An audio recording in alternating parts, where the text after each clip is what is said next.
tersebut diambil dari buku pedusunan di Kabupaten Sragen. Nah, penasaran dengan ceritanya? Berikut kisahnya. Tadi pagi, menyapa lembu cerah wilayah yang dikenal sebagai desa yang tandus tanpa. Embun masih berlayutan di ujung dedaunan, memantulkan cahaya keemasan. Di tengah hamparan padang dan karang yang tandus, hiduplah seorang nenek-nenek yang bernama Mbak Cokro.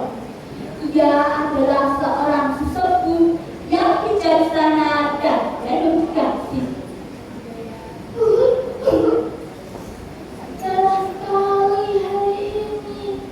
Alhamdulillah. Di pagi hari yang cerah tersebut, datanglah seorang laki-laki yang bernama Raden Birawa. Wajahnya tampak muda, matanya menyimpan kesedihan yang mendalam. Ia telah berjalan jauh untuk mencari ketenangan hati setelah ditinggalkan oleh orang-orang terkasihnya. Nak Raden, mari mendekat. Ada apa gerangan? Hingga wajahmu begitu sedih. Bah, saya Birawa, Bah. Hati saya redam, Bah. Dunia terasa sunyi setelah ditinggalkan oleh orang tua saya yang saya cintai, Bah. Saya sedang mencari tempat di mana saya bisa menemukan sedikit ketenangan hati, Bah. Nak Raden, setiap kehilangan memang meninggalkan luka. Namun percayalah, di setiap kesedihan selalu ada harapan yang tersembunyi. Alam ini dan segala keindahannya memang obat bagi hati yang terluka. Namun sepertinya tidak mungkin, Bah. Saya bisa hidup di sini. Apalagi tanah di sini sangat tandus. Air pun tak banyak.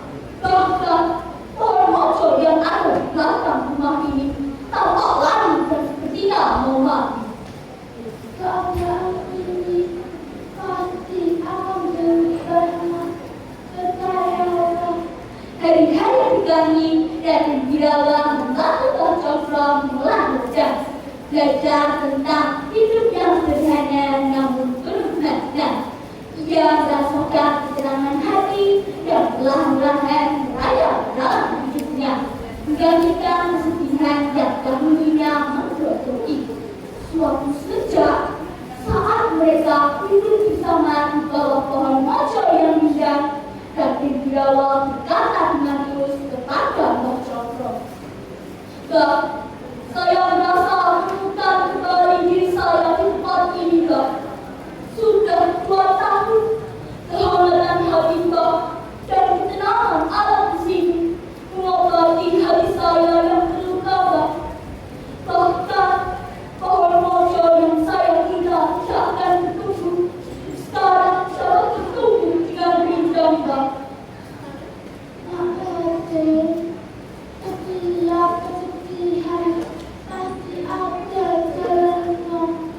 Jika ia mau mengangkat diri kepada kebaikan dan kedamaian, tempat ini akan menjadi makmur jika kamu menghadapinya. Bah, saya sangat berterima kasih, Bah. Saya ingin tinggal di sini lebih lama dan berbagi kedamaian ini bersama dengan orang lain, Bah. Sejak saat itu, banyak orang-orang yang datang ke lokasi itu tertarik oleh kedamaian dan kesuburan tanahnya. Mereka membangun rumah-rumah sederhana, hidup berdampingan dengan rukun dan aman. Dan Raden Birawa pun menikah dengan wanita cantik dengan desa tersebut. 1 tahun kemudian, Wirawa mengaku seorang anak dan membuat Tari Cokro dan Raden Wirawa sangat gembira. Seperti biasa, mereka duduk di sana di bawah pohon mojo dan udang. Tiba-tiba, perut istri Raden Wirawa kesakitan dan seperti ingin melahirkan. Mbak, tolong Mbak, perut saya sakit Mbak. Namun, tiba-tiba, istri Raden Wirawa sudah melahirkan seorang anak. Dan Mbak Cokro pun menggendongnya.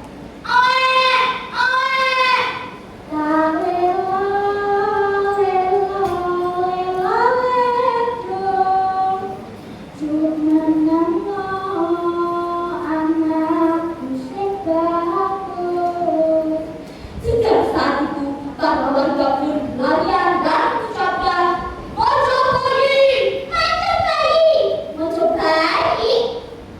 Dan Raden Wirawa pun berkata dengan penuh semangat, desa ini akan kita namai Mojopahit sebagai bentuk pengingat akan kebaikan hati Mbah Cokro dan harapan yang dibawa olehnya.